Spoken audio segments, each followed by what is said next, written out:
Well, good morning. This is the Agricultural Committee in the State Senate, and it's February 7th. And so I'd like to call the meeting to order. And the first item this morning we're going to talk a little bit about is our maple syrup industry and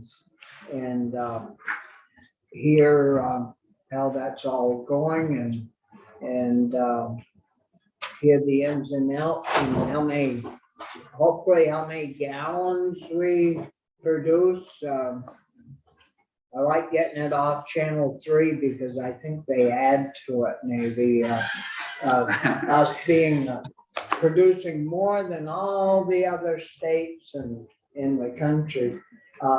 But I know we do make a lot of it, and so it's good. We have some guests with us this morning. Allison Hope. Got a live body right here. So would you like to sit right up to the table? Yeah. And we come sort of as a package deal, I think. I like to think so. Well, we'll introduce ourselves. Okay. Yep, I'm Brian Collmore, representing the Rutland District. Oh, okay. Yeah, we have plenty of producers in the county. Irene Runner, Chittenden North, which includes Fairfax. Nice. I used to live in Westford. Brian Campion, Bennington County. All right. So Dave Nance's from. Yeah, Rich Westman, Memorial. Yeah. And I'm Bobby Stark from Morley. All right. So welcome, and Thank you you. work for the Sugar Makers. I am the executive director of the Vermont Maple Sugar Makers Association. Great. And so you want to give us some history? I would love to give you the Yeah. spiel. All right. So we started the VMSMA. Obviously, I don't think any of us were around at that point. In the 1800s, we are the oldest agricultural institution in the United States, as an association goes. And so proud, rich heritage that has clearly changed over the years. And VMSMA, what was it, about 10 years ago? 2012 brought together a number of different associations, an industry association, a maple promotion board, and the producers association under one roof. We all like efficiency, don't we? And all working in the same direction. And like most places or most small towns, I think they were using the same sort of volunteers on the different boards to do some of the same things, and they were all headed in the same direction. And Emma Marvin, who's our board chair, and also co-owns Butternut Mountain Farm in Morrisville, was part of that work and certainly knows how bumpy some of those conversions are, bringing different groups together. But VMSMA has a little over 1,000 members right now. So we represent a good swath of the sugar makers in the state, and also folks who used to sugar and have retired from that. They stay on as members.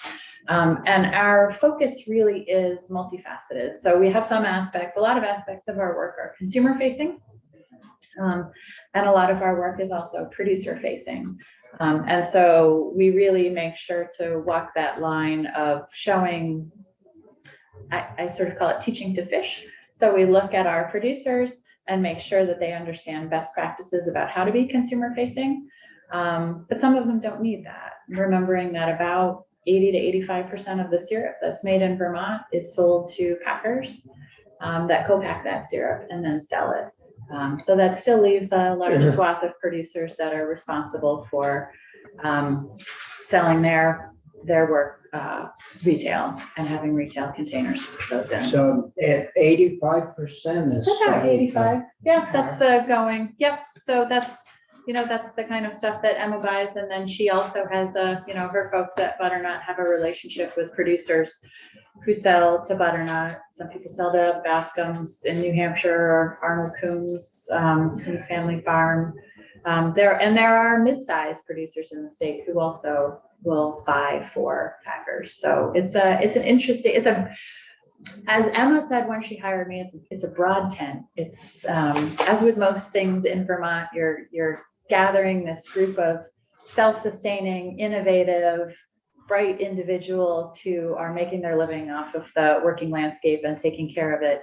And you're trying to direct some action in a certain way. It's a really fun organization to be a part of. And how much do you export? Do you know, of the 85% that goes to Packers, that's, How much goes outside of the state or outside of the country? no, the state? Do you know that? I don't know that number off the top of my head. I suspect it's a very high proportion. My guess is that of that 85%, maybe all but 5 or less % stays within the state, and the rest really comes together and is aggregated at the processor level.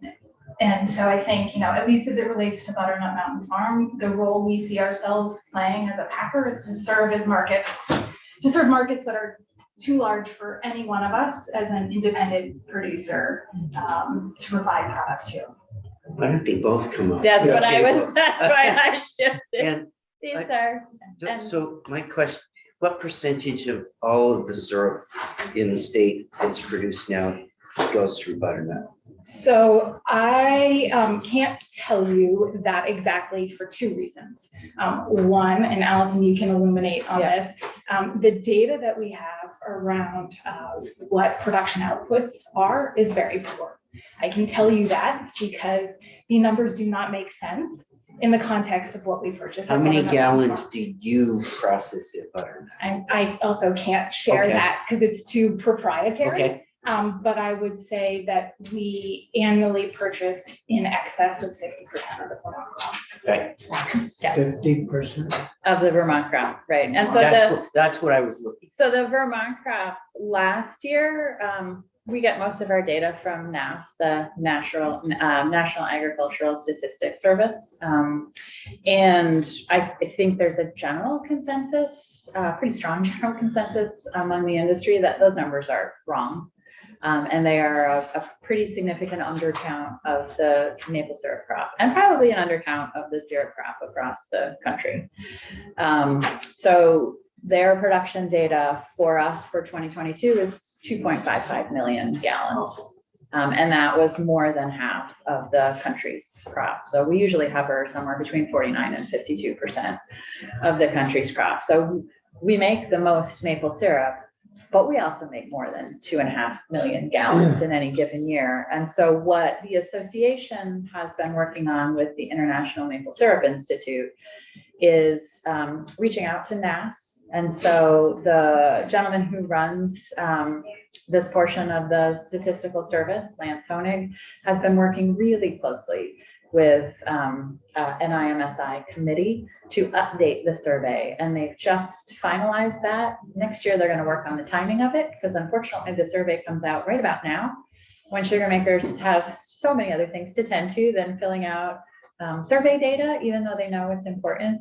But they've shrunk that survey down in the types of questions they ask. And it was a huge ask for NASS, but they've been incredibly helpful. And so that data will inform not just how we work on getting grants through the USDA, not just on how we get our arms around what economic impact this has on the state, because it's huge and that's also undercounted, but also the sorts of supports that we get, whether it's from the Agency of Ag or whether it's from UVM Extension. I mean, for a state that only has we have one maple specialist in the entire state, and Mark Iselhart does an amazing job with that. And he's a huge technical resource. He also works really closely with Proctor Maple Research Center. But if you look at the other states who have a far smaller production than Vermont, they also have one maple specialist. And so Mark does a lot of work inside and outside of the state. And so having correct NASS data in terms of impact will also potentially mean that we will be able to build that knowledge base and that technical expertise. Thank you, Mr. Chair. So obviously, the great majority of the product goes out of state. Are there people from other states that come into Vermont and sell their product like maple candy at tourist kinds of places and that kind of thing? Our tourist places, and I will speak to what I have seen through Vermont Retail and Grocers Association, there's a nice symbiosis between local products and grocery stores and small retail and mom and pop shops. And so there's a sugar maker in probably almost every town in the state. It's not hard to find someone who Yeah. will sell you retail. Okay. So most of those stores are the larger grocery stores, the conventional grocery stores are selling log cabin in bottles that I feel like they shouldn't be able to Yeah. use because they look just like syrup bottles.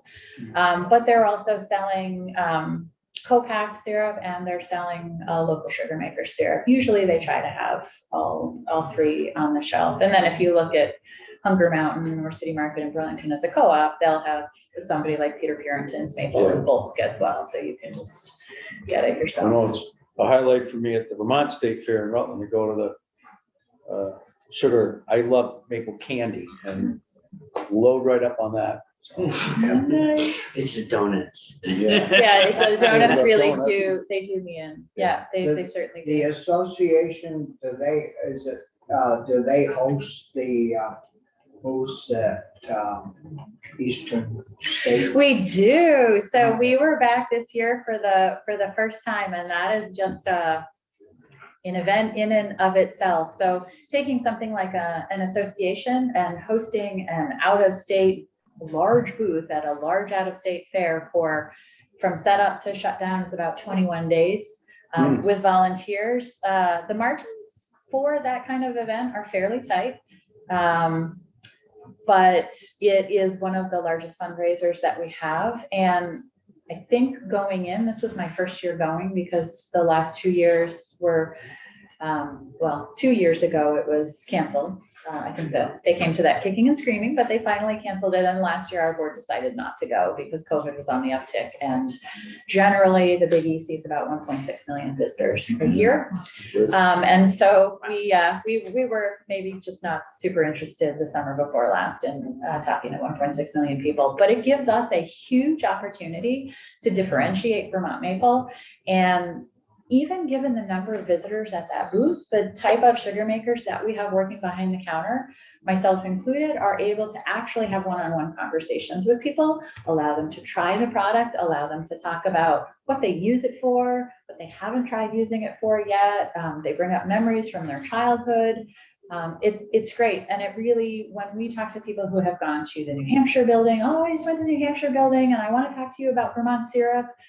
I say, okay, well, what grade did you try at the New Hampshire building? Grade? I said, oh, okay.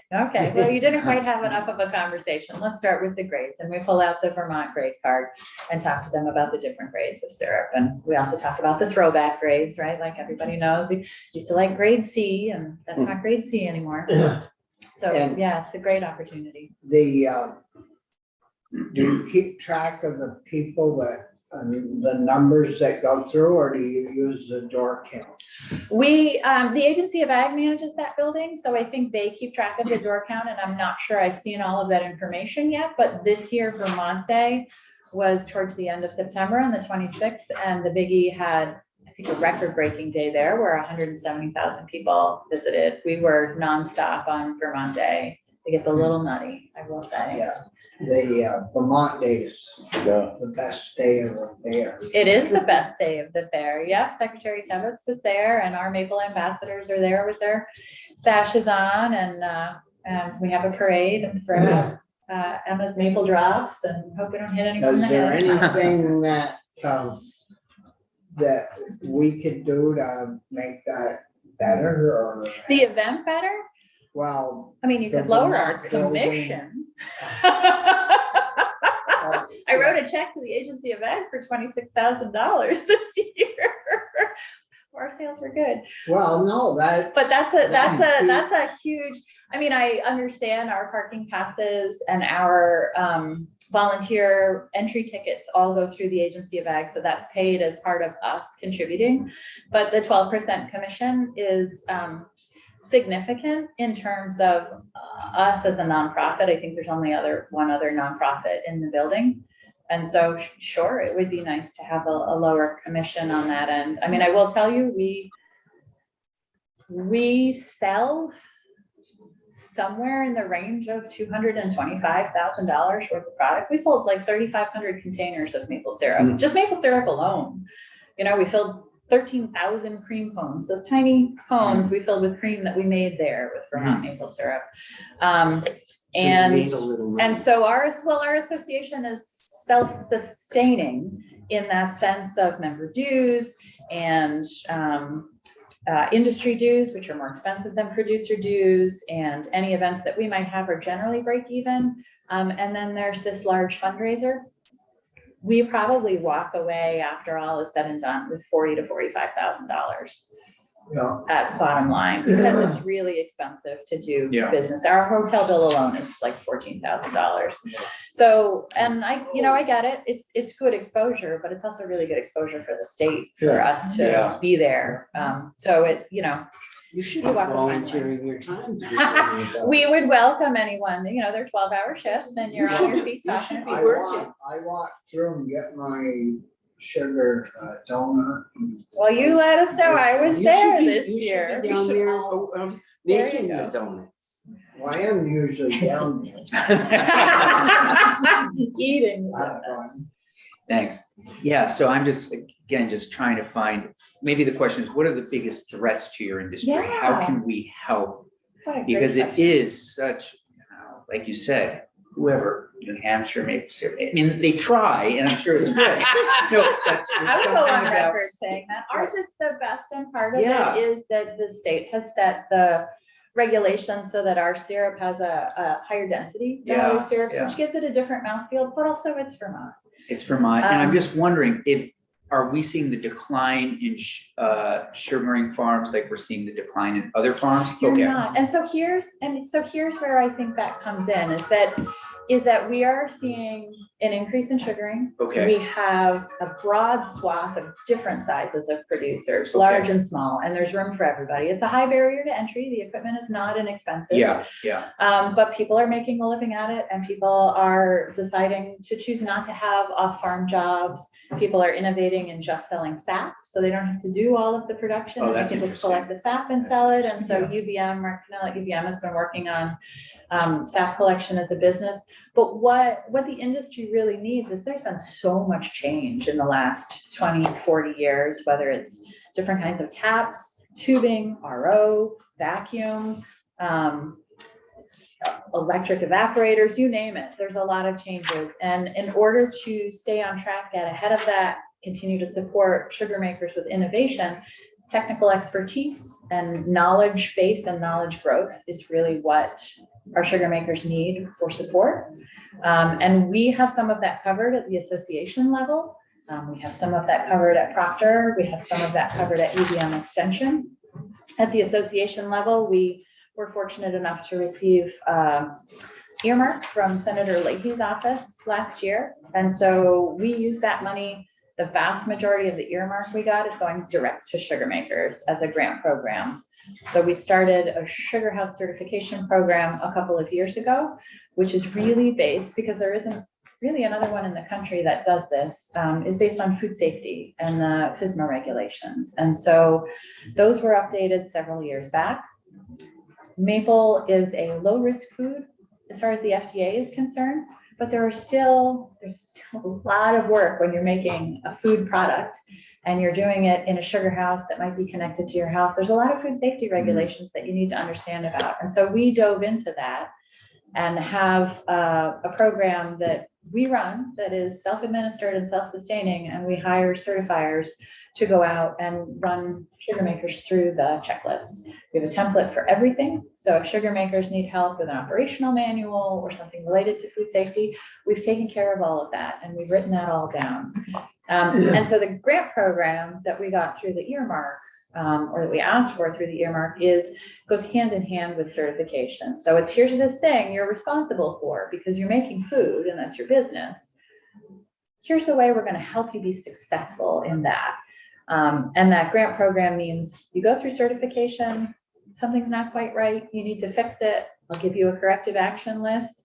You get a quote on what it's gonna take to fix those things, and I'll give you some money to help you fix it. And so we are giving up to $15,000 to sugar makers, How much 15,000 per, per sugar maker. So it depends on what your corrective action list is. So I just paid out our first grant last week to a sugar maker couple in Berkshire down the road from me. And they had to replace PVC in their sugar house because we're having this PVC conversation.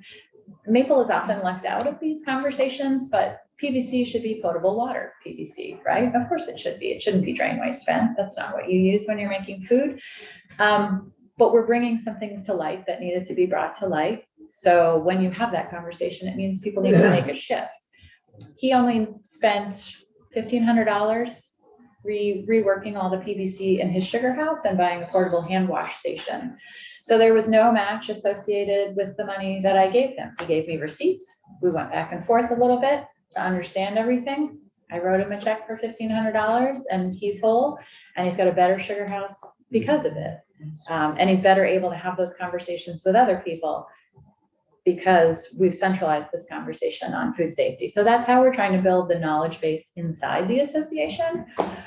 But most of our goals for the future and the opportunities that you're talking about are also building a knowledge base outside of the association. And for us, that includes having technical expertise at the Agency of Agriculture. the certification was voluntary, right? It is voluntary, but I anticipate a time when, you know, that might not always be the case, especially for those who sell to packers. Well, 10 years ago, You have one. there was a big push to require it. Yep. And I'll tell you, it didn't fly very well. And, Most requirements from government don't, right, Joe, in Vermont? well, It's a hard sell. it wasn't, if you visited with the producers in the hallway, Mhm. it was more to do with the state knowing, they didn't want the state to know they were sugar makers. And it wasn't that they were worried about their sugar house not making it or that. It was, well, we don't need Uncle Sam knowing all of our business. And I don't know if that was tax reasons or what, but I know they were pretty one-sided on. When I say it's a broad tent, that's exactly what I mean. Sugar making and who is involved in the process, it's a broad tent. And so there's a spectrum of conversations that happen. And I will say that when I talk to sugar makers now, even about having conversations with their FSA offices, so those conversations maybe 5 years ago weren't happening as often as they are now. And the relationship has built up to a point that John Roberts, who runs the FSA offices in the state, will call us after a winter storm and say, hey, what's going on with sugar makers? Can you let them know that we might be able to open emergency funding for them? So I think some things have changed over the last 10 years. And I think that the way I sell this program though is that it was created by sugar makers using the filter of FSMA with technical expertise. And so we are not forcing something on them, but also get on board because it's time to get serious about these issues and do it in a way that's coming from the inside. We understand what you're working on and we understand your struggles. And also we have some money here to help you. So let's do it now. And then every 2 years, but. Allison, if I can just add on to that, I think it's important to recognize that what Vermont Maple stands for is built on this idea of quality, authenticity, wholesomeness. Vermont Maple is incredibly accessible. You can do it in a pot on your kitchen stove. You can do it in the backyard on the grill. You can have a little half-pint evaporator. You can operate 150,000 taps. So the scale is hugely variable, and that's part of what makes Vermont maple, and it's so critically important that we continue to have that level of accessibility at every level so that there's vibrancy. And I think one of the reasons this quality program that BMSMA is spearheading is really important is there's a tremendous amount of risk when you have that level of variation of scale. And the reality is we all trade on the Vermont maple brand. Authenticity, quality, wholesomeness, no matter what our scale is. Yet I don't have control over your behavior or your behavior or your behavior or your behavior or yours. I can control what I can do, and that's where it stops. And it's where there's a really important place, in my opinion, for what VMSMA is doing, and also a really important place for the Agency of Agriculture to play a role, not in building the Vermont maple brand, that's what we do as maple producers, but in helping to support the enforcement of the Vermont maple law, and by ensuring that there is the knowledge and the capacity to support rules that may come down the road in the future that we have no idea about right now, through the knowledge that that organization has to help shape that policy. And that's really important for us in Maple to be able to be proactive and to be good stewards of the resource we have at hand. And if I may take an opportunity to answer your question in maybe a little bit more detail, there are a couple of observations that I have around the risk for the maple industry. And they really come out of just broader observations about the state of maple. One, maple syrup production incents stewardship and management of our forests. Two, we already talked about this. Maple leads the nation in production volume, but it's more than that. We lead the nation in knowledge, capacity, and passion. And that's part of what fills that Vermont maple brand, and continuing to build on that and grow will help us sustain that leadership position. Three, Vermont maple sugar makers are dependent on the name we've created for ourselves. I just talked about it. It's quality, it's authenticity, it's wholesomeness of the product that we produce. Four, innovation has helped us mitigate the impacts of climate change and the highly variable costs of production, particularly related to labor and fuel or energy. And finally, the Vermont maple law has been central and critical to ensuring that we have protections in place to allow the Vermont maple industry to grow and to thrive. So I would highlight those as a really important context for how we think about maple going forward. And I would offer up that I see two spaces where I think investment makes really good sense. Allison highlighted one, which is around development of technical expertise, knowledge, and capacity at the Agency of Agriculture to meet the scale of who we are as Vermont maple today. So while the statistics we talked about earlier are not hugely useful as whole numbers, in my opinion, what they are useful as is an indicator of growth and change. So the industry has grown by 500% in terms of production volume in 20 years, and 200% in terms of the number of taps in that same time period. That's huge growth. Yeah, that's a lot. And one of the challenges I see is that when resources are constrained, we often choose to chase the new things. Maple's not new. It's been an incredibly important part of our agricultural economy for over 200 years. But it looks really different today than it did 200 years ago.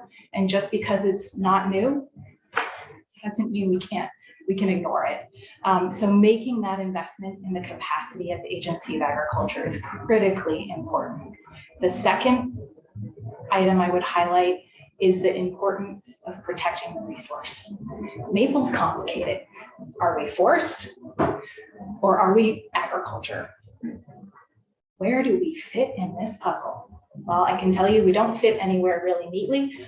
And that, as it relates to conservation, has been a challenge. The reality, though, is that our woods provide a hugely important habitat for wildlife. They provide an important place for recreation. They provide critical ecosystem services. They're some of the best carbon sinks in the world.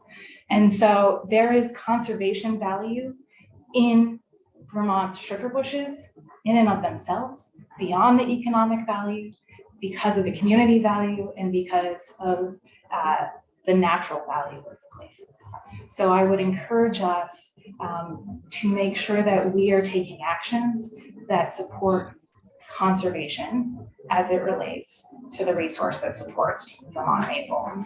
See, some people take that though as you stay out of the woods and let the woods just go wild and they're natural being. And you try to tell those folks that it's kind of nice to keep their forests somewhat clean. And a working forest is a good forest and goes right in one ear and out the other ear. And I absolutely agree. it's kind of sad. There's a place for preservation, but as it relates to Vermont maple, there's a place for conservation. Point. Yeah, thank you, Mr. Chair. I'm wondering, because you mentioned climate change, and I don't know whether it was December or January where we had this unusual 40-degree, 50-degree.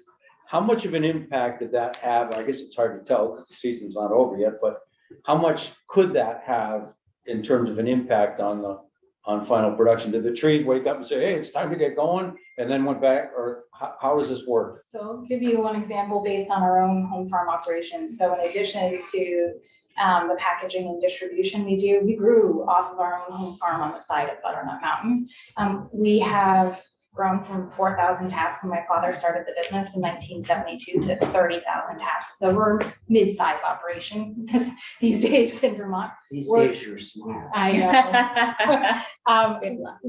I'm small, I've got 7 trees. Nice. Yeah. So we're a week and a half behind in tapping because we spent a week and a half cleaning up from that storm. Okay, But our neighbors, no damage. really? So Really different. I think that is something that's challenging. The increased frequency and severity of storms is something that concerns sugar beeters because the resource from which we harvest our product takes 40 years to become of a size where we can start harvesting sap. You lose a tree, it takes time. It's not like you replant your crop next year and away you go. Yeah. Thank you. What is the average price for a gallon of syrup? Well, if over 85% goes to packers, what would be the barrel price? I guess I'd call it. Is there an average price? So in bulk, we talk about certain pounds rather than in gallons. So that's the number I can give you easily off the top of my head. And in the last 3 years, we've seen prices range from about $2.15 a pound to over $3 a pound based on 15 to 3. Yeah, based on the size of the crop, based on COVID and the volatility that comes from uncertainty, and then based on what happens to the north of us in Canada. So Quebec produces about 70% of the world's supply. They are managed under a controlled production system, and so there's a tremendous amount of influence that comes from the decisions they make in that controlled production system. So, does the larger producer get a higher price than a smaller producer, or is it run pretty much the same? So I think that's highly variable depending on who's purchasing the product and how they choose to sell the product. And Allison, I don't know if you can speak to that more. No, I think it is variable, and some people will wait to sell until later to see if the price goes up or to see what happens. Everybody has their own little game plan for that. The retail price, I will say, I don't think has changed that much over the last few years. The retail price, so what people are charging at the retail shelf. I mean, I will say that all their other inputs have been going up, right? We all know fuel's gone up. So if you're using diesel or oil in your operation. Certainly the price of containers has gone up as well. And I think that's another area for opportunity. So when we talk about technical expertise with the Agency of Ag, the other area for opportunity we're behind in terms of research, and that's packaging. So the vast majority of maple syrup in the state is sold in HDPE plastic containers. And they used to have an oxygen barrier coated on them called an XL coating that Procter has done some research on. And that XL coating keeps that syrup from darkening over time on the shelf. Syrup has a really long shelf life, but if oxygen gets introduced, it'll certainly get darker over time. So it'll be out of grade, but it'll still taste delightful.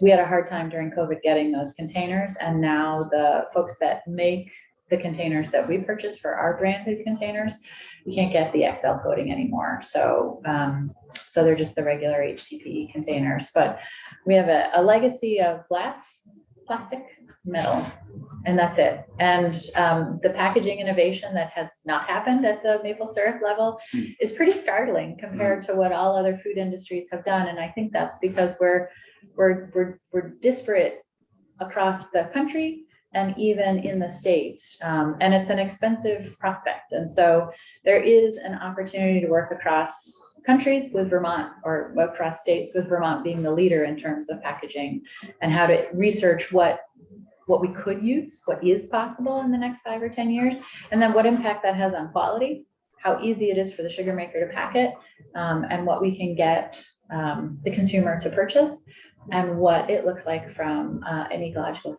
footprint. So there's huge opportunity there, but it's expensive to look at packaging. So Brian? Thanks, Senator Stark. Yeah, packaging thing is a tricky one. I mean, for me, when I go in, I love to buy glass and I love to buy metal. And my instinct always is, as much as we can get away from plastic in society, the better. And I'm just wondering if those conversations are kind of being had. But I also understand if I'm going to send, a gallon cross country, I'm going to probably put it in something to make sure it gets there. So I don't know if there's any kind of conversation at that level, or there are discuss. Always conversations at that level. And I think for me, it's great that we know what we know about those 3 things. But what we haven't tested is comparatively, how do those 3 things that we currently have affect quality? How, again, we are building our brand on quality and what people think. And when they taste one version of Vermont maple syrup that doesn't quite hit the mark, you can bet that it is going to affect how they look at Vermont maple across the board. So I would like the packaging innovation to be tied to science. And we certainly have the people to do the science in the state. We don't have the packaging innovation right now. And so for me, it's, okay, well, I went to a conference in Wisconsin. Someone's doing bag in a box. I mean, you look at how wine has changed over time. Yeah. They're single canning it. They're putting it in a bag in a box. And we need the same sort of conversation in terms of our products. So yes, we have single use, which you can now put, maybe you can make a rule that all the ambulances now just need to have maple syrup, the single-use shots for hypoglycemia, because they're allowed to do that. But we have single use, we have a little bit of individual sugar maker or operational packaging innovation, but we don't have it on a larger scale. And if Vermont is that conversation as the largest producer, then certainly it's going to affect across the board an improvement in quality and environmental friendliness across the country. Some agencies, I'm sorry. No, that's okay, follow up. I just thought some agencies were working on packaging, but maybe the funding isn't that. Yeah, I mean, can we've follow asked up. for funding for a couple of iterations, It's but that interesting, kind of yeah. funding I'm talking about is probably your small point's a business good one. innovation Yeah, your grants point's a through good one. USDA, but it Yeah. is something that would need support from the state for the association to be able to lead that Sure. sort of research. Thank you. Is the Canadian price control a provincial thing, or is it a national price control? It's Or- Quebec, so Okay. it's the provincial. provincial, So yeah. by province. And Quebec is the only one that controls that. So other provinces have their own associations, but they don't have the same level of control and But when you influence. control 70% of the whole. market, Right, exactly. The whole world. Right, It could be all- exactly. do it. Oh, yeah, no, it works. And that benefits us in some ways, right? They market we spend a lot of marketing dollars to market pure maple syrup. Sure. Yeah, And so I'm happy to ride those coattails and learn from them. They do an awful lot of research. that's We interesting. just don't have that kind of money. They have money. Yeah. Irene? What is Quebec doing for packaging? Can we launch off of some of the innovation they've done? We talk to them all the time. So this is part of the reason that we belong to the International Maple Syrup Institute, because it's a cross-border conversation. So we had a meeting last night, and it is exciting to see what Quebec has done, just on the environmental front and climate change. They have been doing deep dives into this for at least 10 years. They are far ahead of the United States in terms of some of these conversations. They still pack in plastic. They have a plastic jug manufacturer up there. They still pack in metal. And I think because they're shipping all over the place, plastic is a good bet for that. I mean, when you go to Costco, I recently traveled cross country and of course made it a point to look for maple syrup, and then I tried other syrups. I wouldn't recommend Ohio. But For the record. Right, for the record. But you will see Vermont maple syrup Definitely. all across Yeah. the country, in Costco, in Target, Yeah. in small co-ops. And it's our members who are bringing that to the table. And it's usually Emma syrup, or it's the Coons Family Farm syrup. They're That's everywhere. great. And so in that sense, well, sometimes you'll see the spray bottle too. There's a spray maple syrup. What? Yeah, Really? I know. Coons Family Farm has a spray. Sure, that doesn't really get it for me. I need like at least a serving on each pancake or in my cocktail or pizza dough. It's not, Right. I don't spray syrup and lightly, but yeah. Well, we should get a Yeah. couple of other members on. Tucker and Dave. that are With us. I Can don't, I just, oh, your overall numbers in the growth, my sense is that growth is really in the big producers. But I don't know definitively, where would I find the information about the trends in the industry and where it is? So we can provide that to you. NAS has the best data that we have right now. I can share, the Butternut Mountain Farm story is kind of the story of Vermont maple. When my dad started the business in 1972, the idea that you make a life and a I living remember when he started. making maple syrup was, in his words, when I was talking to him last night, ridiculous. Interesting. And so ridiculous. In fact, my grandfather suggested that he keep his Forest Service, my dad keep his Forest Service job and consider sugaring when he retired. Obviously, I'm sitting in front of you today to not heed that advice. 50 years later. But where we are as Butternut Mountain Farm reflects a lot of what has happened in the industry. We work with 400 sugar makers today. That was certainly not the case. 50 I'm just wondering Yeah. to see where, because I think of the growth that you're talking about. There's always been a lot of small producers and I don't, but it's the big producers that. Some of it is, but it's not all. And I'll tell you that this was our renewal season in membership. And we had a lot of producers that jumped from the 2,000 tap category to the 4,000 to the 8,000. I don't know a producer in membership who's doing this as either a part-time job or a full-time job who didn't increase tap counts in the last 5 years. So it is, but I mean, so it's across the It would board be in that nice to sense. be able to see the numbers. And the NAS data is really good at that order, showing that order of magnitude change, because the way the reporting has worked over the years and how they've collected the data is relatively consistent. So that rate of change is actually something that I feel is highly trustworthy. It's just the total. Yeah, The total number, So not if so you much, could but the trend. give Yeah. a, Yeah, why how to- not? We can send that. why don't we move to Dave? Yep. Both you and Tucker have been very patient bystanders here. You want to give us a little pitch, Dave? Well, I don't have an awful lot to add. I think Emma and Allison have done a great job. And just a little background on me. We are a small producer. We have about 3,000 taps. So I can speak to that segment of the industry. I'm also on the Future of Ag Commission. So in that role, I've been doing a little bit of the background that you were asking about. And one of the things that I found with the latest available information, which is a couple of years old, but you talked about scale. The largest 20 producers in Vermont, so 20 operations, reported roughly a third of the total number of taps. So yes, there you have the very large, but here in Bennington County, we have more and more people getting into it on a small level. 300 taps, 400 taps, that little 2 foot by 6 foot evaporator. So we really do, when Allison says we have a broad tent, boy, we do. I mean, we have members down here that have under 100 taps, and our biggest, we have Crown Maple, who is in Sandgate, and they're at 160,000 taps this year. So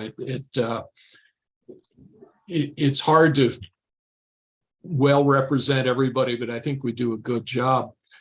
And then, you asked a little bit about containers.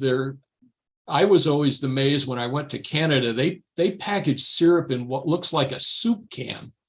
And you have to use a can opener or a church key to open it. And I guess you have to be big enough to have the machinery to do that. There are packages available, but I could never bring myself to buy one of those things because it's just not the way you're supposed to package syrup.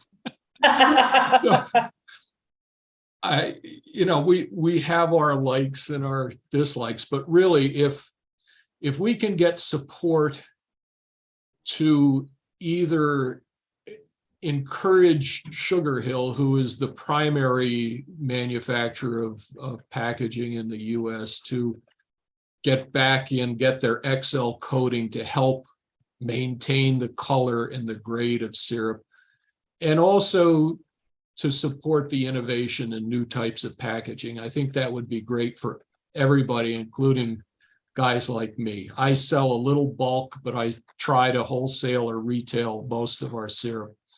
Glass, I love glass, but I have to tell you, it's heavy. It's you can't ship it, and it just takes a lot of space. Whereas plastic is much easier to handle as you're packing syrup. But then we're constantly dealing with the whole, how do we have to package regularly enough that the color is not going to degrade.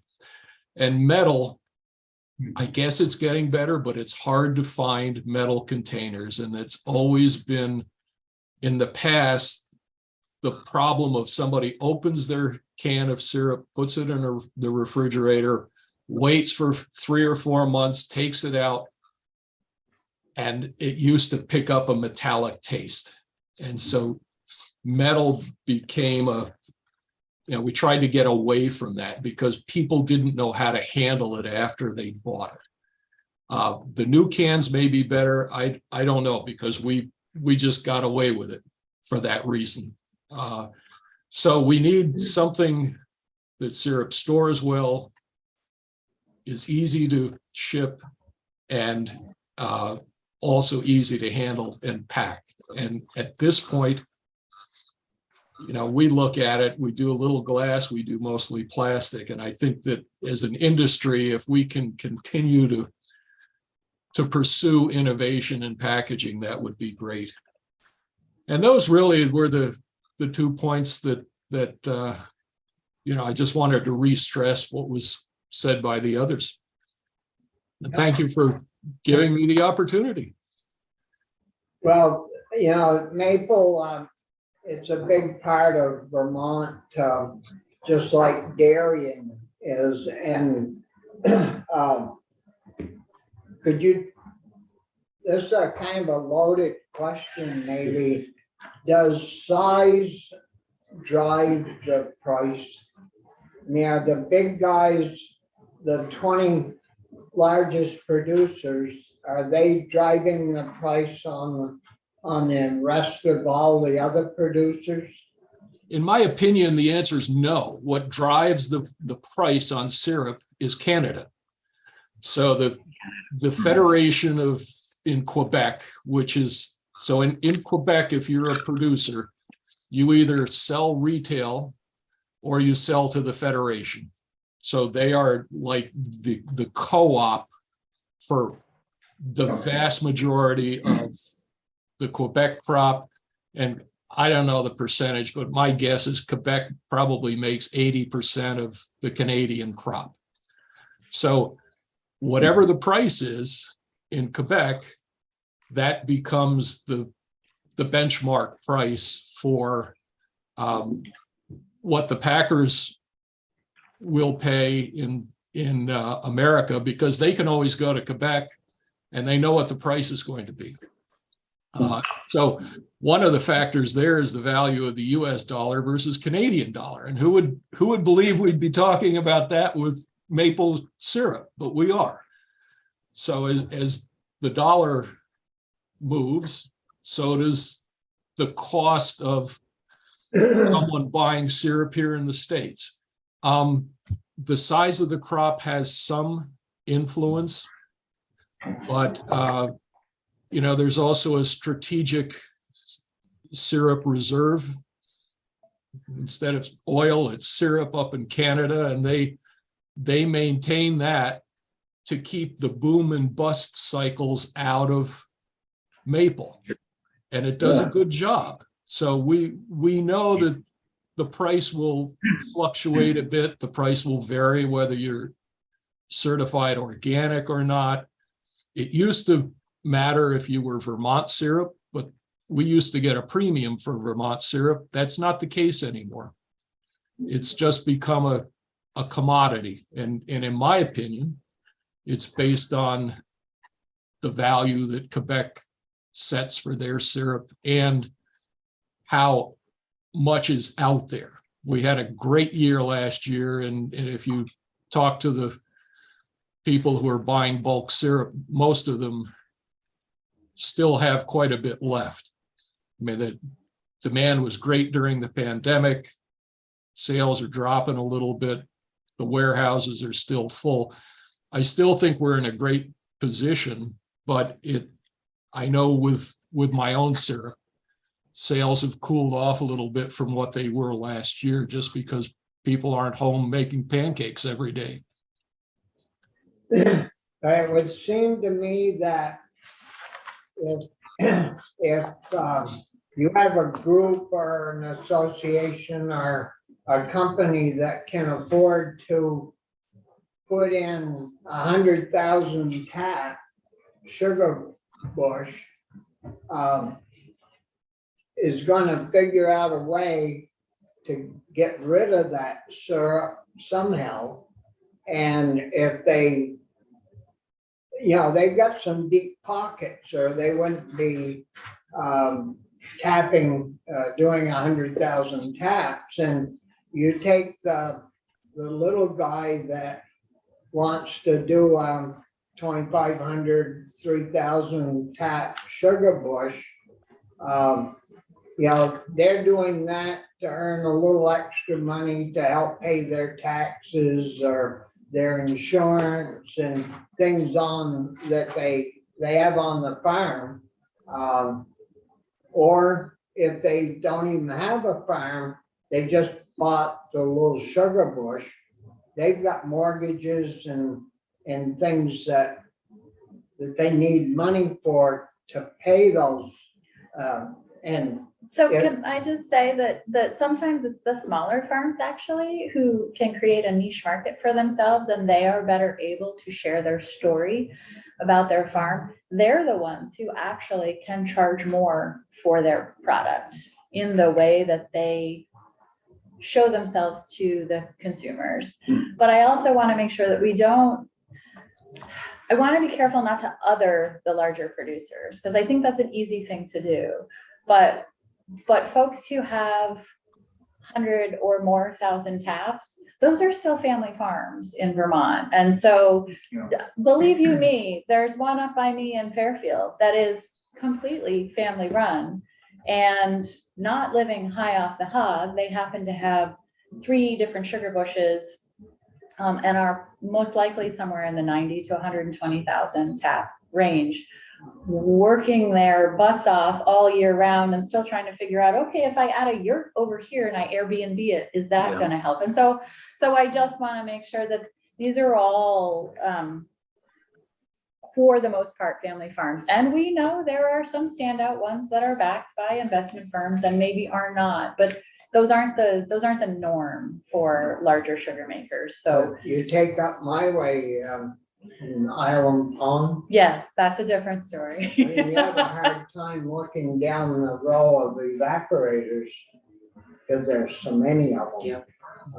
So staff collect, oh yeah, with the steam coming out, yeah, But there is a place for all sizes. right, and that was, Because there's yeah, no way that producers like me could ever meet the needs of the packers.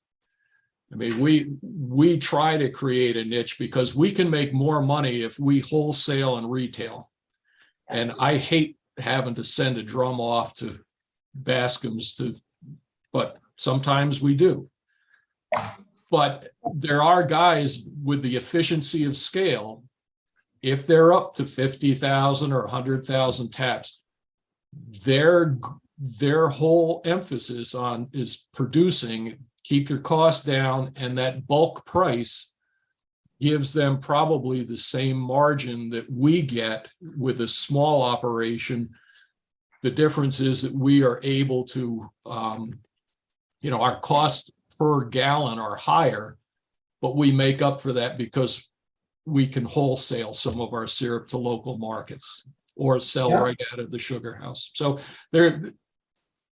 everybody's needed to make this whole industry run, and it's doing well right now, I think. We just have to make sure that you got, I'm sure Senator Starr, you remember the whole thing with switching galvanized drums to stainless drums and how important that was. And those are the things that we need to stay ahead of and avoid. And that's where we need leadership within the agency and also through VMSMA, who took a real active lead in that, to keep Vermont up, at the pinnacle of maple syrup. Yeah, thank you, Dave. Hey, Tucker, you got some words of wisdom for us?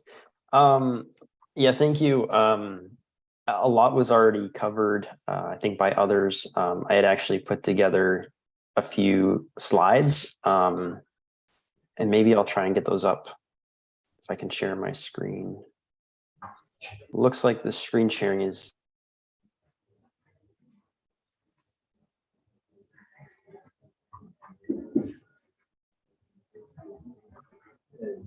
You muted yourself. There you go. Oh, can you hear me now? Yeah, Okay, sorry about that. Most of what was in my slides was already talked about. It was information from the. Now, if you want to show it. Okay. It still says it's disabled.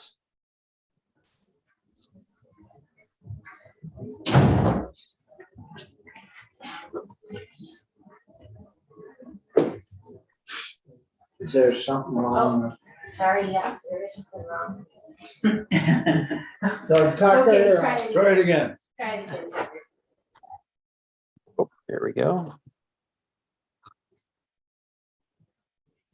Okay.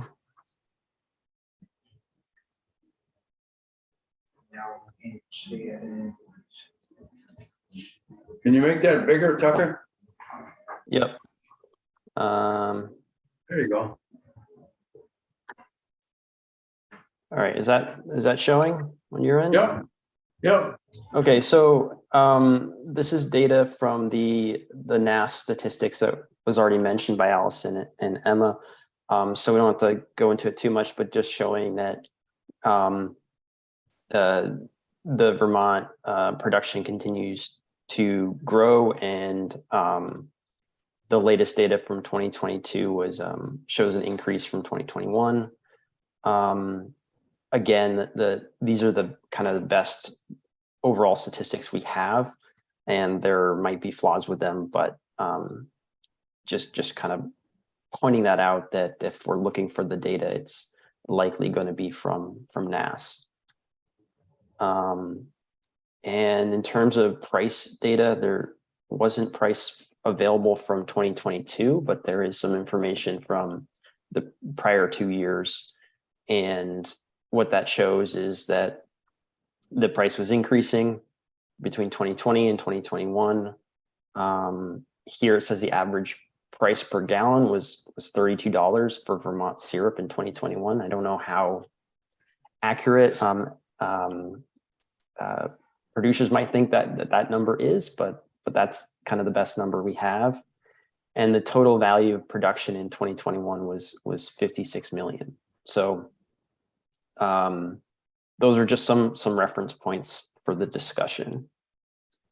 As I was looking for some sources of information to share with you all, I also looked at a report that was commissioned in 2021 by the agency VAG, and it was put together by the Atlantic Corporation. I don't know how many are familiar with this, but the title of it was Identifying Market Opportunities for Vermont Maple Syrup Producers. And on this slide, I just pulled out a few data points that might be of interest. The survey was conducted of 73 producers. And of those respondents, the average operation size was around 7,000 taps. The range was very, very large, everything from 40 taps to 91,000. Average production was around a little over 3,000 gallons. And the average revenue, 86,000, with a median revenue of 27,000. So I think the median revenue is probably more relevant. But I think what that shows is that as the discussion was mentioned earlier, there's a really wide range of scale. But just looking at that median revenue, there's still a lot of small producers. One thing I wanted to mention is that the Agency of Agriculture, unlike some other commodities or industries, we don't actually have a comprehensive list of producers or production data. And that's primarily because most operations don't require a license from us. So we can't say definitively how many producers are out there, unlike dairy, for example, where dairy operations are licensed by us and inspected. So that's not the case for maple. Yeah, we had that fight way before your day. Yes, I'm sure. But I think it makes these discussions a little bit harder because we were relying on NASS data for the most part. One other thing from the report I mentioned, it asked the producers how satisfied they were with their current performance of their business, where 1 was extremely dissatisfied and 7 extremely satisfied. And the overall score was 5.1, so showing that most producers were fairly satisfied with their business. So I thought that was an interesting piece to share. And the report also mentioned some of the types of innovation from producers listed here. I think all pretty standard, but there are innovations primarily around increasing efficiency with reverse osmosis, vacuum pumps, and better monitoring of sap flow in the woods. And then in terms of expanding offerings,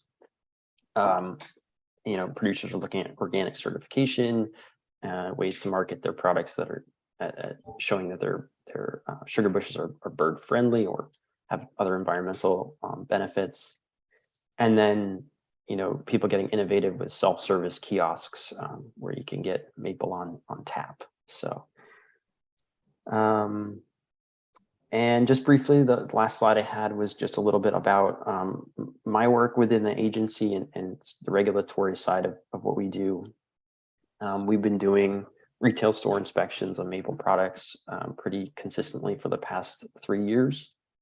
And that's primarily to make sure that the product on the store shelves meets Vermont grade standards and according to the Vermont law, maple law.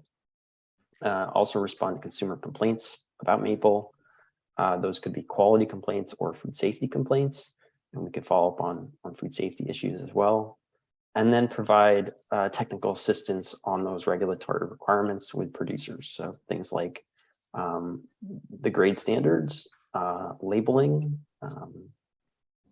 those type of technical assistance questions. So not so much on how to maximize efficiency or production, but more on the requirements that are in statute for the grade standards.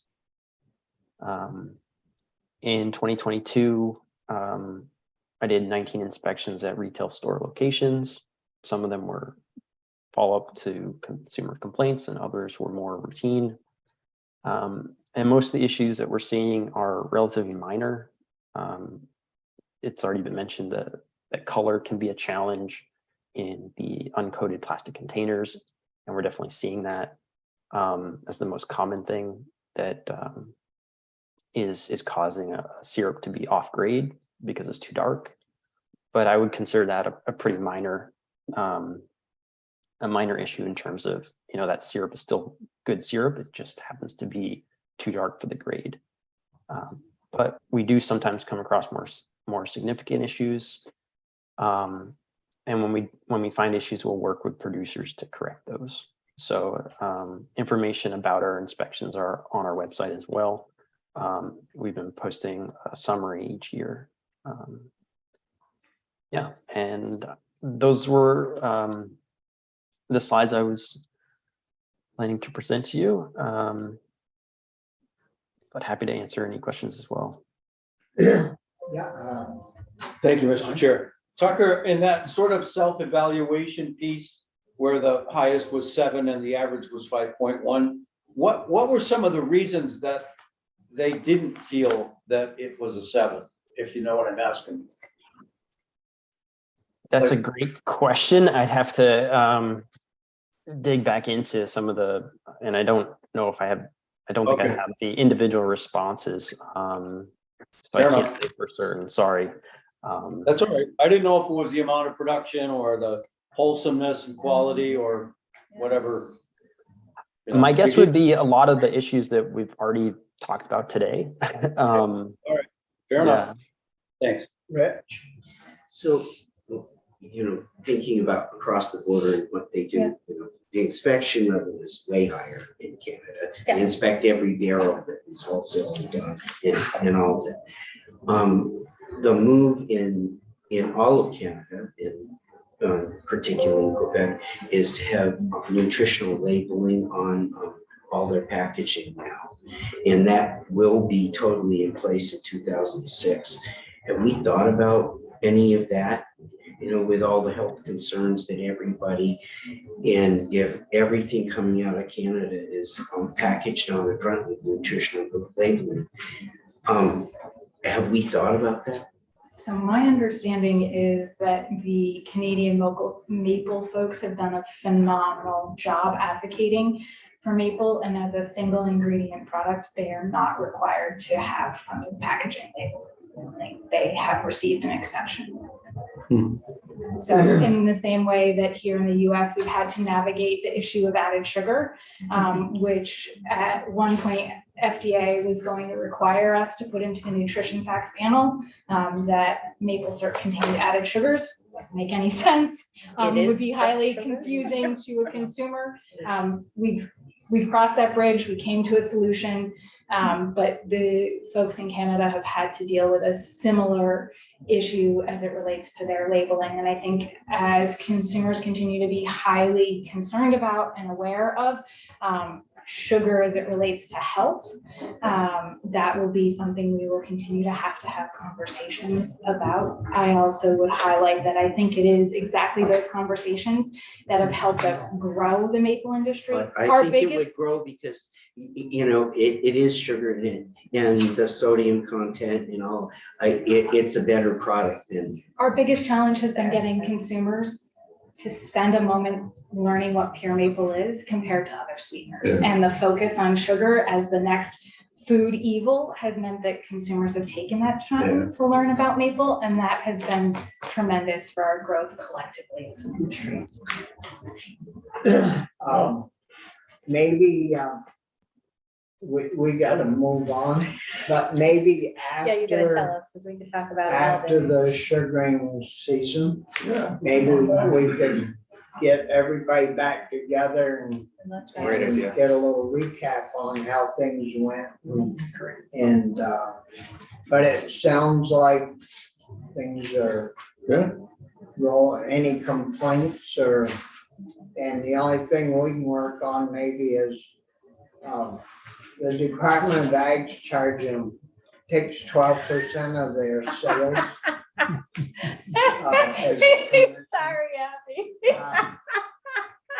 Maybe we'll visit about that in the meantime. Well, he wanted to know if anything could get better at the Big Eve building, and I said, well, you could reduce my commission. We'll see what our losses are.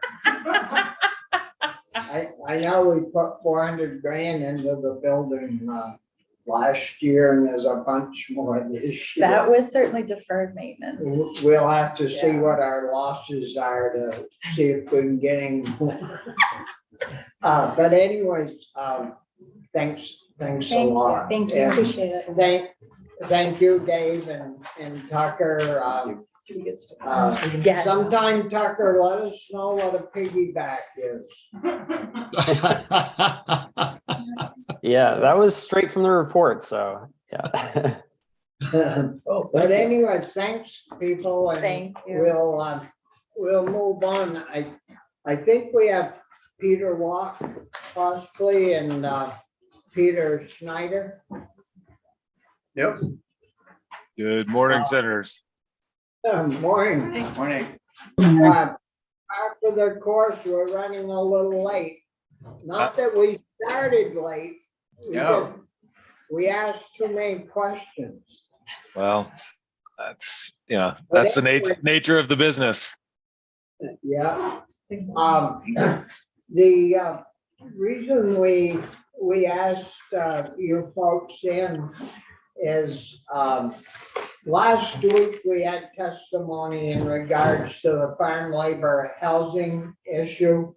And we had that set up through VHCB, and then they contract with Champlain Housing to get work done. And the question came up was that, well, how often do you work with Efficiency Vermont to try to leverage some of that money for, insulation, doors and windows were the two big items mentioned. And we wondered if it was all in coordination, and the farmer would be told, or Champlain Housing would be told that, well, we'd like to help you, but we're out 3-4 months or weeks, and so it couldn't get coordinated. And we were wondering if there was some type of a system, an agreement, or set aside where Efficiency Vermont could maybe help out a little bit more so that, we have a few $100,000 to fix these old housing labor up, and you guys have got, I think it's millions to put out into efficiency. So we were wondering if we could leverage a few more dollars from Efficiency Vermont to help with the farm labor housing. That's a good intro. For the record, my name is Peter Walk. I'm the Managing Director of Efficiency Vermont, and I'm joined by my colleague today, Peter Schneider, who is the expert on farm worker housing within our organization. We're happy. So I guess my opening question for you, Senator, is how much time do you have? Do you want us to get you back on track time-wise, which would, put us in the, 5 to 10 minutes kind of range? Or we have some slides where we could go with a little bit more background on the issues at play and what we're trying to do to work with Champlain Housing Trust and others to be able to work through the challenges, the various pots of funding, different contractors, different, sort of challenges along the way to make sure that we're meeting the need. We can give you a little extra time, Peter, and of course, we know that you're great at working out issues and tough issues, so take the time you need. Tell us what we can do to help, if there is such a thing, to help out. Great. Well, why don't I Peter, I'll pull up our slides and we'll go through them quickly. If Linda, if you can allow me to share, that would be appreciated.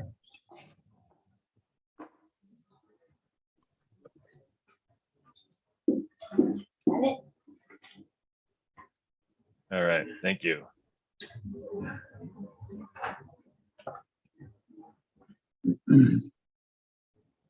Well, I'll introduce myself.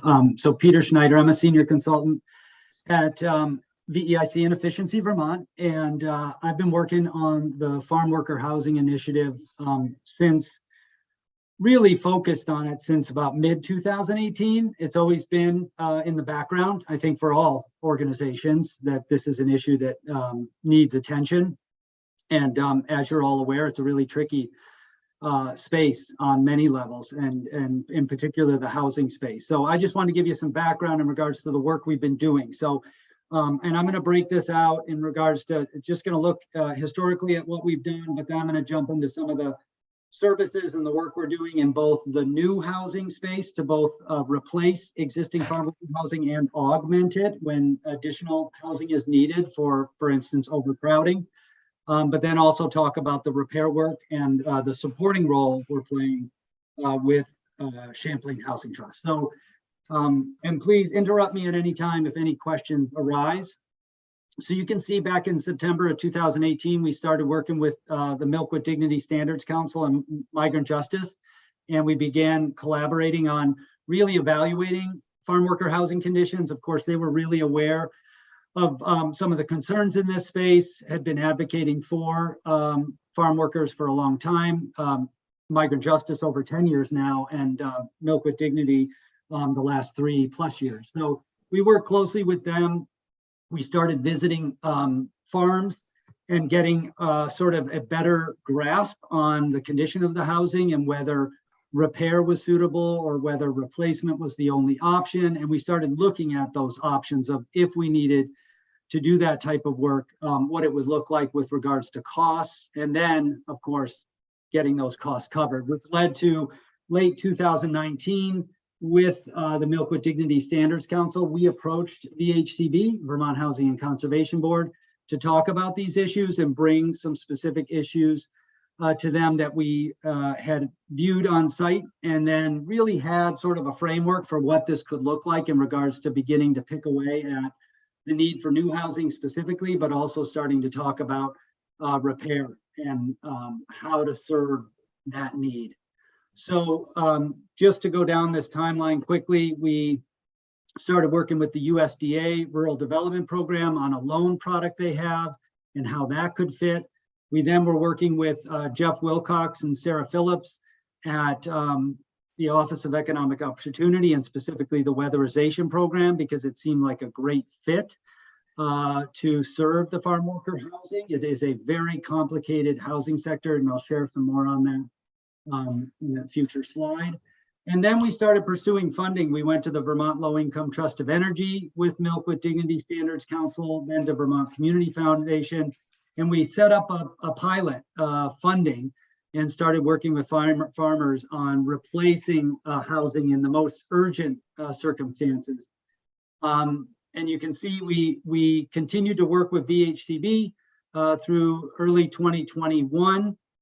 And honestly, what this all led to is a farm worker housing needs assessment, which if you haven't seen it, is a great document that John Ryan authored. It really outlined the urgency in this space. And I'll share some of those details. That led to the farm worker housing repair program, which you heard about last week, as well as now, as of December, a new farm worker housing program. And so we are working on both of those initiatives. So you can advance the slide, Peter. Right, I forgot I had a roll. Yep, so here you go. This is, and you may have seen this data, so I don't want to be redundant, but you know, we've got a lot of farm worker housing dwellings out there. I live in Addison County, where, you know, honestly, a large percentage of those reside. You can see, like, I'd like to just highlight the latter part, which is, you know, 75 to 100 of these dwellings need major renovations or replacement, most likely. And then you can see another 50 to 75 new farm worker housing units. So we really started to dig into that need, understanding, particularly with COVID, the urgency of reducing overcrowding in a lot of the housing that we're seeing on farms. And then I just want to highlight why this is such a complicated space with regards to the farm worker housing repair program, which is, this is the eligibility right now under the program, which is very old mobile homes. So pre-1976 is before there was even any code for that housing sector. So homes that are really beyond their useful life are eligible for this funding. Housing in barns or other agricultural structures are eligible for funding. And then of course, housing that can't be brought up to the state's rental housing code. So we're getting into a very tricky space, and you can advance the slide, Peter, just in regards to serving this type of housing, particularly through Efficiency Vermont's existing programs, and to be honest, even through weatherization services that exist for low-income housing. So our recommendations and what we're working on right now in parallel with other organizations working in this space are we're coordinating with the Office of Economic Opportunity and the Weatherization Assistance Program, because if we can leverage those services, that is a great contractor network that works on this type of housing. Efficiency Vermont can then bring our low-income energy efficiency program and funding to this space, and that allows for appliance replacement, heat pump water heaters, cold climate heat pumps for heating and cooling, and lighting upgrades. We are providing technical support to help evaluate, and this is in collaboration with Champlain Housing Trust, who is managing the farm worker housing repair program.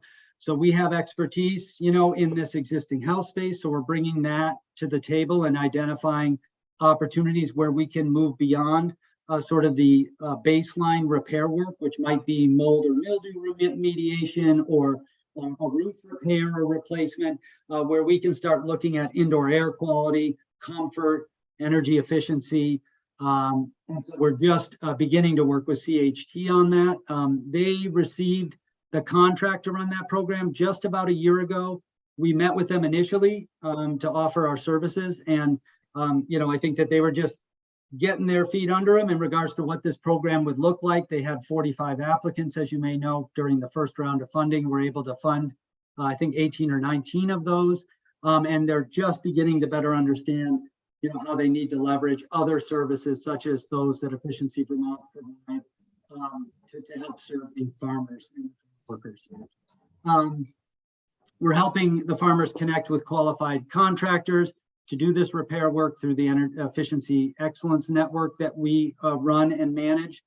And then we are also working on the workforce. And as you know, we need to increase our workforce in this space, 5-fold to meet the state's goals around weatherization over the next 5 years. So we currently have a class enrolling 25 students that's getting, folks trained up that could work in this space where there's, currently quite a gap in regards to the supply and demand. And lastly, just engaging with farmers, if we get on the farm and we're looking at the farm worker housing, as all of us know, there are so many opportunities there to help them improve their other buildings and even their own houses. So it's a great opportunity for us to engage with them. We've been engaging with farmers over 20 years. We have a really good relationship with farmers, and this farm worker housing initiative, both on the repair side and Peter, you can jump to the next slide, on the new construction side, is giving us an opportunity to even delve further into the opportunities to reduce the energy burden and improve the other buildings on the farm. So I'm really passionate about the new farm worker housing initiative. I've been on a lot of farms now during these last 5 years, and have seen the condition of the existing housing, particularly those farm workers that are housed in the agricultural buildings. And there's a huge need to really focus in on how we can make new farm worker housing work. So I want to spend too much time on this slide, but we're bringing our typical services and our foundational knowledge in the new construction space to this housing niche, and really beginning with the farmers and the farm workers to figure out what they need for new housing, what that should look like, connecting them with contractors. We're doing a lot, and you may have heard the term zero energy modular. So factory built housing that meets our state's comprehensive energy plan. We just deployed a project, which I'll share, in Addison County. We've got another one delivering next week over in central Vermont. So, this just gives you an idea of the type of work that we can do in this new housing space. This is a triplex. This transitioned 24 farm workers out of an existing barn on a neighboring farm that was being utilized as housing, and now they're in really high efficiency housing that's really healthy. It's got a fresh air ventilation system. It's all electric, no fossil fuels. And I'll tell you, this was fully occupied this fall until today. And the farm workers are absolutely thrilled. The farmers have been really happy. This was a project that came to us very early on during the design phase. We were able to get it from sort of a bare minimum, almost code building to our high performance standard. It relies on heat pumps for heating and cooling, hot water, and fresh air ventilation system, as I noted. So this is what we can do, across the state with the proper funding and the proper partnerships. Peter, the previous slide, it looks like you've got a 26, yeah, that one. This is a prefabricated building? That's right. So this is an example. What we've done in collaboration with a couple of our EEN architect and engineering partners is developed plan sets for everything from 1 to 5 bedroom units and then multifamily. This is the example of one of them. This is a 4-bedroom, 2-bath. It has a nice common living kitchen space. Every farm worker has their own bedroom that's at least 100 square feet, 2 bathrooms. And this is a home that's, as you noted, built in a factory. It will be delivered to the site about 90% complete, and it can be turned around. It's actually built in the factory in 2 weeks, if you can believe that.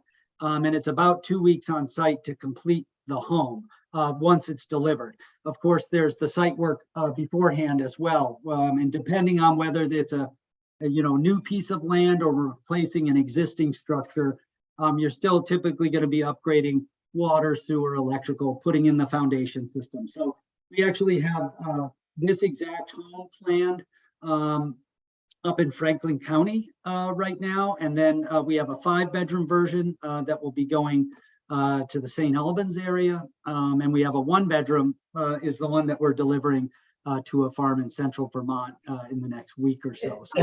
What is the average cost of one of these buildings, average size? We're about, so, you know, let's say 1,200 square feet, and these run about $300 a square foot, sort of turnkey. So everything included that would be ready to move in with the foundation system, water, sewer, electrical services. If it is raw land, as you probably all know, those site cost and infrastructure costs can be very variable. But $300 a square foot, 1,200 square foot. So you can see we're in the $360,000 range to deliver a home. That's very competitive today in the housing market. We're seeing mostly homes north of that, even to the code level. And of course, as I described, these homes are designed and specified as zero energy homes that produce as much energy as they use. So each of the homes that I described that will be delivered will have solar PV systems on their roof that will produce the same amount of energy that the homes are anticipated to use each year. But that, I mean, your earlier slide that showed, I don't know, 100, maybe 150 that were at least $50,000 to fix up a unit. That's a long ways from 300,000. What I would say to that is, you know, there are homes that are beyond repair due to structural issues, due to mold and mildew, and particularly in this housing sector where they relied on mobile homes or manufactured homes that were built on a steel chassis, right, and resided on that. A lot of those over time, and you'll see this if you drive around our state, whether it's in mobile home parks or on farms or on private land, where a lot of older mobile homes, they've put roofs on top of the homes because the roofs that they were delivered with didn't accommodate either the snow loads or the levels of insulation that we need in the state. What happened then is they added a lot of significant weight to those homes, and it bows out the vertical wall. So your walls around the home, a lot of these homes are just not salvageable. They were also installed either on non-compliant slabs, what we would call rat slabs, or even on undisturbed earth, and they've literally sunken into the ground. So yeah, it's just overall deterioration. So, you know, the $50,000, you know, to invest in renovating these homes, you know, I wouldn't even say it's a Band-Aid approach. It's really not even feasible in most circumstances. So new housing is essential, but I do just want to mention, just as we now have the missing middle funding that is available for, you know, affordable home ownership, we are working on sort of this missing middle housing type, which is, we're very fortunate that as of this year, after 30-year hiatus, HUD has updated the manufactured home standard. So that's for homes that fall under the federally preemptive HUD manufactured housing construction and safety standard. That is going to be in effect as of May of this year. And there's actually a zero energy ready home standard that the Department of Energy developed for this housing sector. So this would be a home that could come in about half the cost of one of our modular homes. It may not be to the same standard, but it's getting very close to that standard. And it may be a really great housing option, not only for the farm worker housing sector, but also for mobile home replacement, which we're seeing a really huge need there as well in mobile home parks and on private land. So that is a work in progress. We have a number of pilot projects right now with our nonprofit partners, right now based honestly all around the state. We have a couple of big projects down in the Bennington and Brattleboro area. So we should have determined sort of the specification and the pricing for that that product as of the end of this month almost, and we'll be delivering those homes beginning of the summer. So that's going to be starting up this spring through a federal program, and will that be run by Efficiency Vermont, or who's gonna be looking after that? Efficiency Vermont, right now, we're in the process of evaluating what we're calling sort of the advanced manufactured home. So the specifications for that standard just came out in December. So we're conducting the energy modeling and the design work to evaluate, the cost effectiveness and the potential energy savings when we compare this new housing type and this new housing specification to the baseline home. And that would be both sort of the existing mobile homes we have out there that we're dealing with regularly in this housing sector, but also the new baseline manufactured home, which is a much lower standard than our state's residential building energy standard, which is for stick-built homes. So we should, yes, Efficiency Vermont is evaluating, whether we can provide incentives for that product. And we're also working with the manufacturers that right now are determining what it would take to build to that standard as well. So they're doing the design work to tool up, provide the pricing and the specifications for that product. And we're Thank you. Yeah, I'm sorry if I missed this, but what about the farmhouse itself? These are big structures. You've got a bunch of people living in them. How does the farmer sort of get that structure taken care of? In terms of Efficiency Vermont for windows and other opportunities. On the repair side. Yes. Yeah. So the existing housing, as I noted, really the best path is to leverage our state's weatherization services for that work. Right now we're working with them in collaboration to build up their workforce. As I noted, I think there was some discussion last week about there being this waiting list that may have been attributed to Efficiency Vermont jumping on these projects. Really, we don't have a waiting list per se for any of our services, but weatherization does. And so, you apply for weatherization of services. So what we're doing right now, not only working on building up that workforce so we have more folks to go out and do this type of work, replace windows and doors, insulation, air sealing, adding ventilation, for instance. We are also working right now on with the Office of Economic Opportunity to determine what the guidelines are for basically making farm worker housing eligible for weatherization. This is a complicated space. It's owned by the farmers. Who needs to be income qualified? Is it the farm workers? Often there's a lot of farm workers in the housing, so we have high levels of occupancy. So right now it's Sarah Phillips and her office that are really evaluating, Jeff Wilcox as well, evaluating what those guidelines look like. But we really feel like that's going to be the best approach. If the farm— My final question related to that, given the farmer's schedule and everything, are there people on the ground that are helping farmers with applications, with, this stuff can take up a lot of time, letting them know that that's even available? Yes, absolutely. So the Vermont Extension Center is working in the field, visiting sites. Efficiency Vermont, I'm out in the field on farms regularly, specifically talking about new construction opportunities. And we are providing that hand-holding that's required to get folks through the— Thank you. Of course. What's the square footage of these new on baseline homes?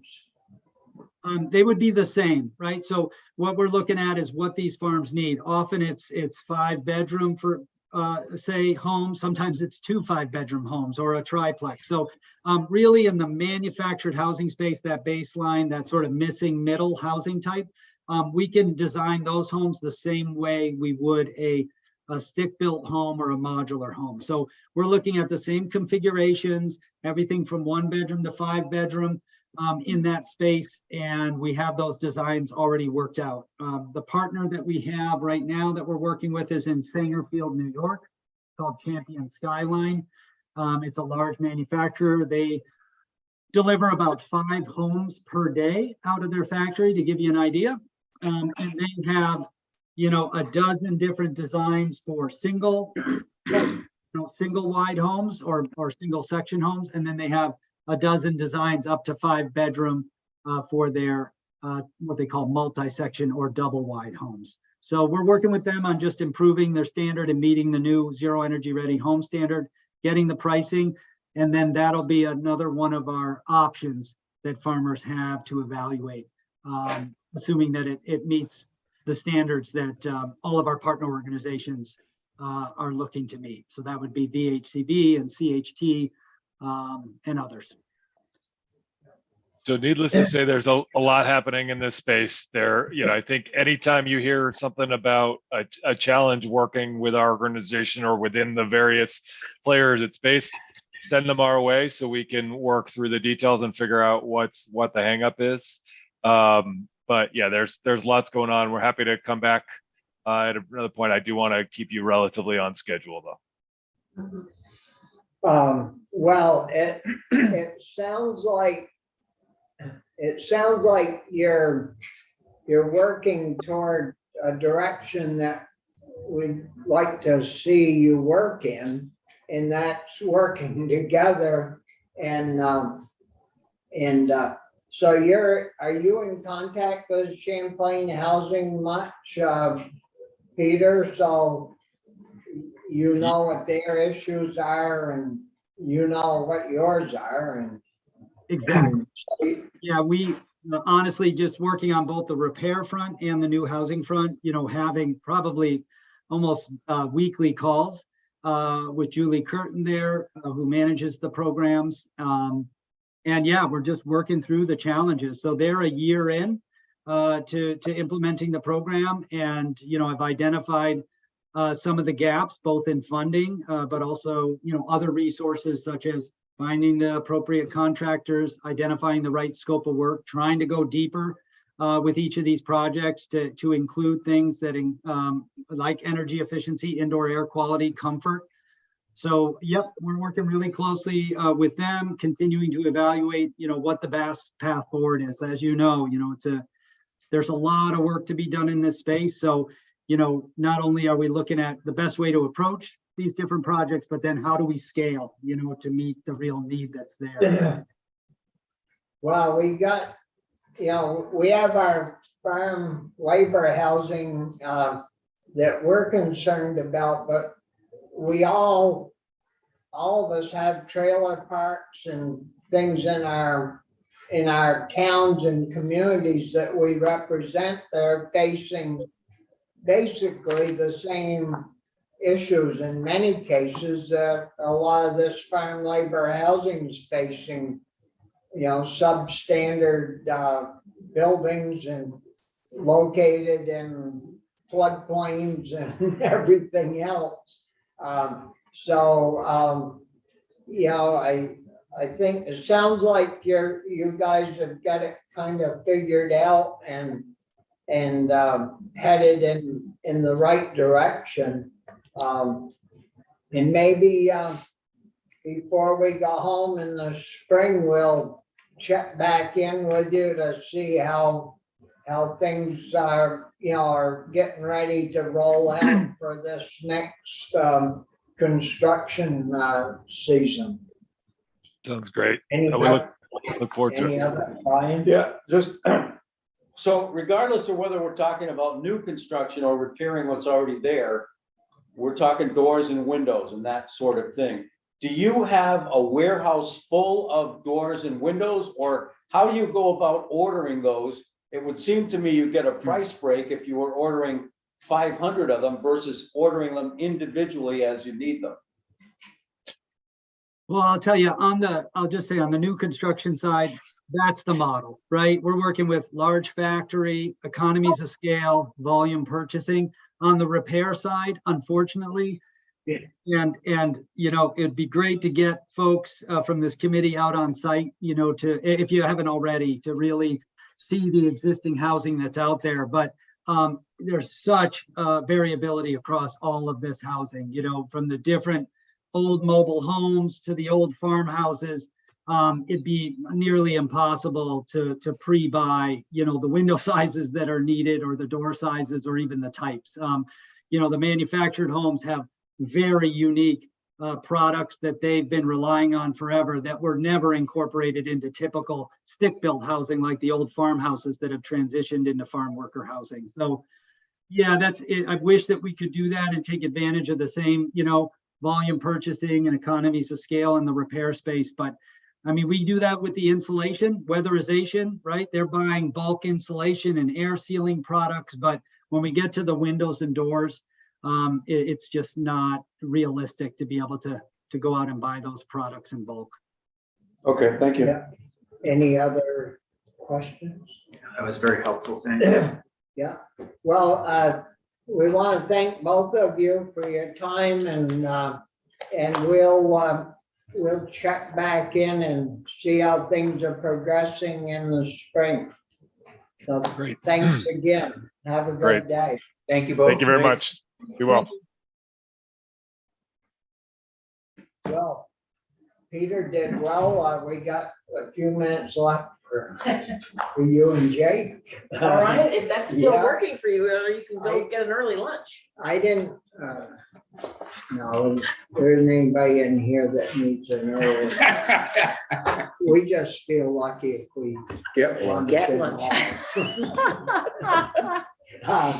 But anyways, welcome now and so it's working out, not too bad, so.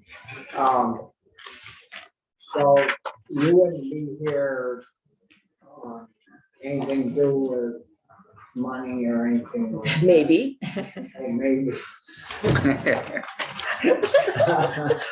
per your encouragement. Yeah. Yeah, so thank you for having myself and Jake back in.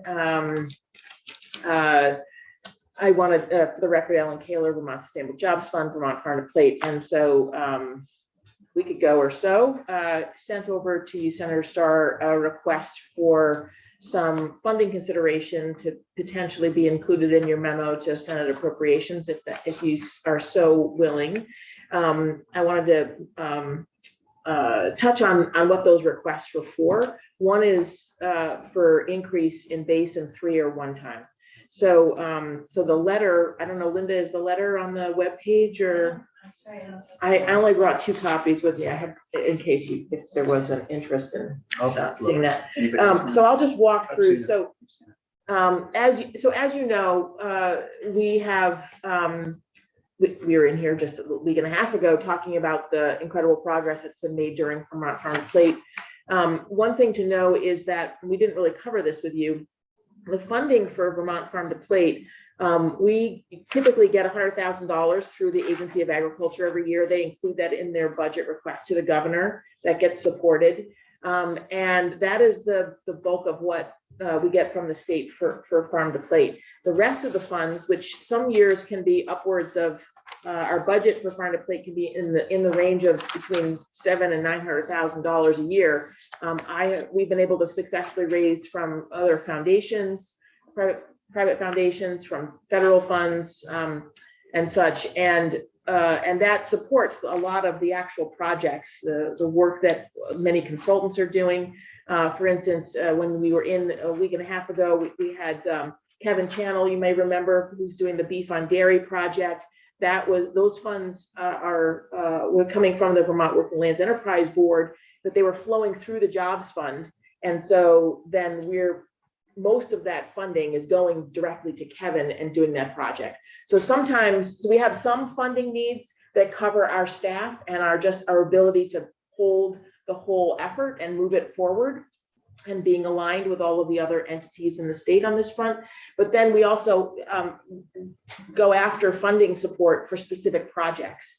And so the request for increasing our base from 100 to 200,000 a year is specifically to help us with the Jobs Fund with supporting the implementation of the Farm to Plate Network's work and the strategic plan in particular. That is in part the reason we really need it. One, the workload has increased, and we haven't seen an increase in any kind of state funding over the last 10 years. Even though costs keep going up. And secondly, one of our other major funders, the John Merck Fund, was a spend down foundation, and they are no longer. And we had been getting $100,000 a year from them to support this work. So we actually we have been unsuccessful in finding another foundation to come in and fill that gap. I have made requests over the years to the agency for increased funding to go up to 200,000 in the base. You're welcome to talk to them about that. They have been very supportive of that. It just hasn't gotten through the governor's budget recommend process. So anyways, we're looking for $100,000 increase to our base for Vermont Farm to Plate Investment Program, if you are willing to support that. And then 3 one-time request projects to request a total of 400,000. 100,000 to support our independent retail grocers project. We didn't spend a lot of time talking with you about this. We have in years past. What we do is we have a consultant who is really highly experienced. She's worked as a produce manager for many years at Onion River Co-op and City Market, worked for Black River Produce, worked for Sodexo. She's got extreme, just incredible wealth of knowledge of how to help Vermont retail stores to increase their local food sourcing. And she's been working, we've been working to provide free training to independently owned grocery stores since 2016 through Annie. The funding for that, we have been successful in partnering with the Agency of Agriculture. They have gone after a federal grant from the USDA that has in part supported that project. And but they're not going to be able to go after new funding this coming fall. So basically by October 1, we will have a budget. We will not have funding to keep going with the retail grocers project right at the time when we see even more increased opportunity. What does that particular project do? They provide in-store training on merchandising, how to merchandise Vermont products. How Annie's doing a lot of work on their point of sale systems with them right now to try to help them understand what local food sales are in relation to other types of food products that they have in their stores. She does a lot of forums where she brings distributors and producers and store owners all together so that they can be helping to learn about what each other's needs are. She does a lot of matchmaking for stores to find local products and getting them on the shelves, those kinds of things. Now, is that similar to what food hubs do, or do they not do that? No, they don't get it on the shelves. The food hubs would do the helping to get the food from the farms onto trucks that then would go to these stores. But it's getting the store owners to know, like, I need to order this. Who do I order this from? Who can do the shipping of it? So it's that matchmaking component. So we're asking for $100,000 one-time support so that we can keep that program going during this bridge period between when we hope we can continue to get federal funding to support it. Your letter outlining this is on the webpage. Great. Yeah, thank you. So that's the first one time. And then the second is for the beef on dairy project, which we had Kevin Channel and a number of the farmers in back a week and a half ago. So in talking with Kevin about need, as I mentioned, I think Jake mentioned, we have more farmers interested in participating than we have funding to support them doing. And so with a one-time appropriation of 250, Kevin estimates that he can get 500 more animals to be birthed, calved, and get through the program, and the reason for that is to accelerate the rate at which we can get to proof of concept, because Kevin is working with the Cooperative Development Institute, which is based there's a Northeast hub in Massachusetts, to look at forming a cooperative, a for-profit cooperative that would allow these farmers to have their animals aggregated and then sold at that higher price, which is ultimately what this is about. So by getting more animals through the program faster, it means that the broker that Kevin is connecting with is going to be able to, it sort of takes notice. You know, it's like when you only have like 100 animals or something like that, it's like, oh yeah, that sounds pretty good. But when you can say we're going to have 500 or 600 animals, it all of a sudden raises that's actually way more interesting. And then the third would be, we also talked with you a little bit about this. everybody's really concerned about the loss of farmland because of the lack of succession planning, and also whether or not there's the next generation to come along, and do they have access to land, not land, but also do they want to get onto farms where the infrastructure may be really outdated, or there's more land available for that farm that they want to get onto than the acres that they really need. So there's a real need to look at alternative financing, alternative legal and tax structures that would enable, for instance, maybe 5 farmers to go in together on, say, a 500-acre parcel or a 250-acre parcel, and be able to figure out the legal mechanism to break up, or not really break up, it's sort of hold it as a whole, but enable them to have their own businesses on those farms in a shared way. And so there is some work that the folks in the Farm Plate Network are really interested in exploring about how to actually, what might that look like? What are the legal and tax models that would work in those kind of scenarios? So we're looking for a one-time appropriation to support that work being done. That's 100 there. 50. It's 50. So that's the outline. Jake, is there anything that you would add? Did I get anything, misstate anything? No misstatements. So just for the record, Jake Claro, Farm to Plate Director at the Vermont Sustainable Jobs Fund. I would just add to the retail grocers that we are also helping farmers and value-added producers. Right now, there's 2 training cohorts that we're working with. So there's a group of farmers, there's a group of value-added producers, bringing them through a series that helps them understand the wholesale marketplace, understand how to position their business for retail sales. So that's the other side of the equation, is not only helping the store owners find local producers and help them elevate how they're merchandising and marketing local products in stores, which helps their viability.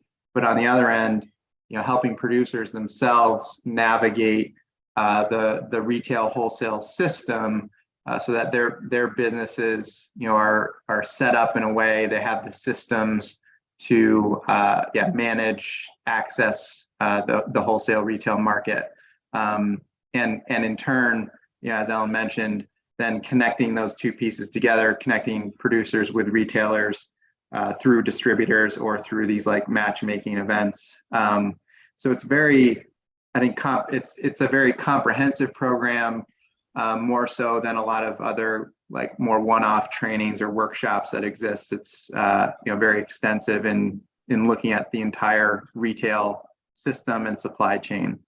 And I think just to add on the beef and dairy component. So as Ellen mentioned, being able to breed 500 additional calves, that brings in potentially another 6 farms. And so just bringing that project to scale much faster. And Ellen alluded to this, but that will help on the sales side with some of the livestock brokers that Kevin is connected with in terms of their willingness to buy and make commitments and really start to get real revenue moving through the potentially what would be the cooperative business entity. Right. You just remind me, the beef on dairy, how many farms we've got doing that now? Understood. Jake, so there's 6. So right now there are 6 farms that are participating in the project, and that includes conventional organic dairy producers, plus there are some farms that are will be taking on the calves that are being bred, and we'll be finishing those calves next year. Yes. Okay. Yep. Yep. Doubling. Yep.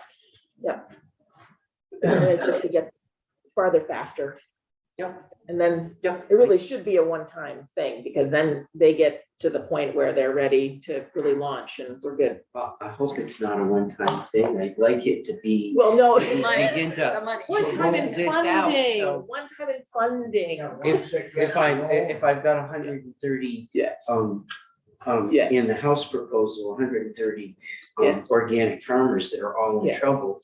This would seem to me a way to move people onto a place where. Potentially, yes. Yeah, potentially they can survive Yes, themselves. exactly, yeah.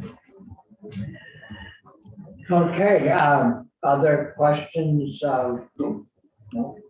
And the agency, did you submit all this? I did give it to Abby, who gave it to Allison and Anson, so they're aware of this request, yes. But they forgot to put it in their request? Well, no, the $100,000 extra in the base, I give, that was included in my letter to them last September, Oh, yeah, but I didn't ask for the one time. yeah. Yeah. Anything else from the members? No. And, well, as we get ready to do this, we may have questions. Sure. And we'll contact Yep. probably you or, well, it'll be you or Jake, but Yep. probably you. Anytime, happy to. Well, Good. I'm glad our time worked out. I didn't know if it was going to, do the sugar makers. They were really quick. Took quite a lot of time to get through that. So I guess we're all set and done for the morning.